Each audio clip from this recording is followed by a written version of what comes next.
Bienvenue encore une fois à ce segment des solutions pour la vie. Mon nom est Denis Morissette et je désire par ces différentes capsules vous aider à tirer le maximum de votre vie en vous aidant à résoudre les problèmes auxquels vous avez à faire face parfois et à mieux relever les défis que vous rencontrez. La dépendance affective est un état psychologique et émotionnel caractérisé par un besoin excessif d'attention, d'affection, mais aussi de validation, d'une validation émotionnelle de la part des autres ou d'une personne en particulier, et cela se fait au détriment de l'estime de soi et de l'autonomie affective de la personne dépendante. Voici dans ce sens 10 caractéristiques courantes de la dépendance affective. Premièrement, un besoin constant d'approbation. Les personnes dépendantes affectives cherchent en permanence la validation et l'approbation des autres pour se sentir bien dans leur peau. Elles ont tendance à remettre en question leur propre valeur si elles ne reçoivent pas suffisamment d'attention ou de validation, soit de leurs partenaires, soit des gens significatifs. En second lieu, c'est la peur de l'abandon. Les personnes dépendantes affectives ont une peur intense, disproportionnée d'être abandonnées ou rejetées par leurs proches. Cette crainte peut les pousser à adopter des comportements de soumission ou encore à tolérer des comportements abusifs envers eux-mêmes, tout cela pour éviter l'abandon. Troisième caractéristique, la difficulté à être seule. Les personnes, que ce soit un homme ou une femme, dépendantes affectives, ont souvent beaucoup de mal à rester seules.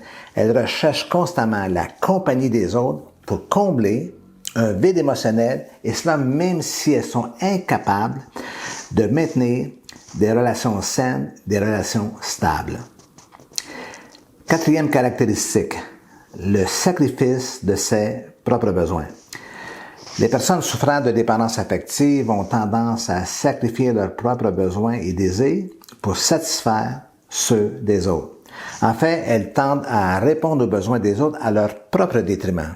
Elles se négligent et tolèrent parfois des comportements inacceptables dans certaines de leurs relations.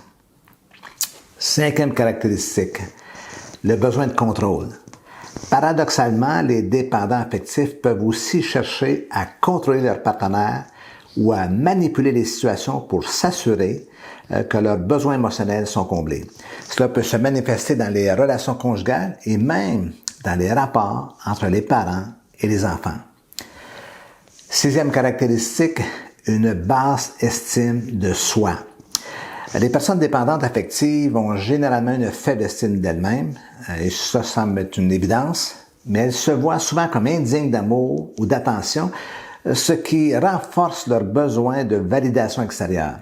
Voilà pourquoi, lorsqu'elles rencontrent quelqu'un, elles s'attachent de façon exagérée pour compenser ou tenter de combler ce vide affectif.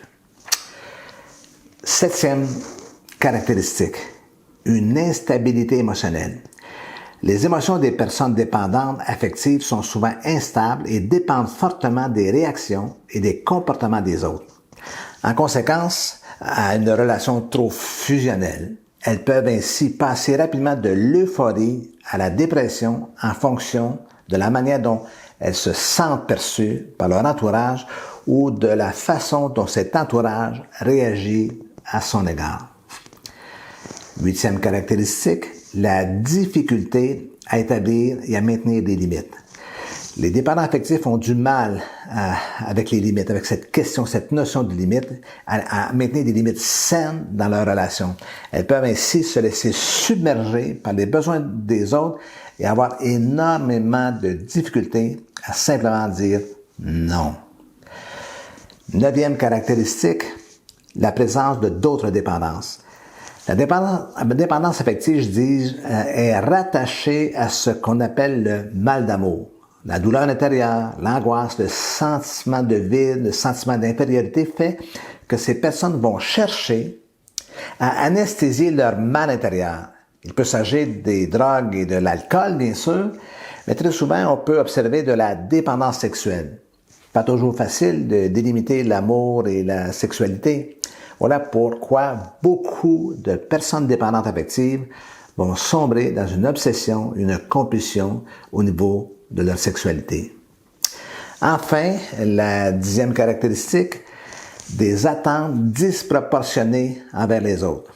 Je résume ce dernier point par une pointe d'ironie. La personne est à la recherche d'un sauveur. Indéniablement, aucun être humain ne peut jouer ce rôle et ne peut assumer cette tâche. Essayez d'imaginer quelqu'un qui accepterait de répondre à ce genre de demande. Tu vas me donner sans relâche tout l'amour dont j'ai besoin et que je n'ai jamais eu dans l'entièreté de ma vie. Qui veut plonger dans ce type de relation? Toute personne dit qu'il y a des attentes de cet ordre envers une autre personne s'expose au rejet. Et ce rejet ne vient que renforcer encore une fois la douleur et la souffrance de la personne dépendante. Indéniablement, la dépendance affective a un impact significatif sur la qualité de vie d'une personne et sur ses relations interpersonnelles. Dans la prochaine vidéo, je vais vous donner des pistes de solutions pour vous aider à vous libérer de cette dépendance si c'est votre condition, bien entendu. Mais pour le moment, je termine avec quelques indices. Premièrement, vous devrez apprendre à vous détacher progressivement. Je ne dis pas nécessairement de sortir de la relation ou de quitter votre conjoint, mais de prendre une certaine distance. En second lieu, accepter la réalité de ce phénomène qu'on appelle le sevrage. On ne peut se libérer d'une dépendance sans une période de sevrage. Cela est vrai pour les drogues, cela est vrai pour l'alcool, mais c'est aussi vrai pour la dépendance affective. Cette période occasionne nécessairement de l'angoisse. Mais au fur et à mesure que vous progresserez, cette angoisse commencera à décroître, à diminuer. Enfin, vous devrez apprendre à développer davantage votre autonomie.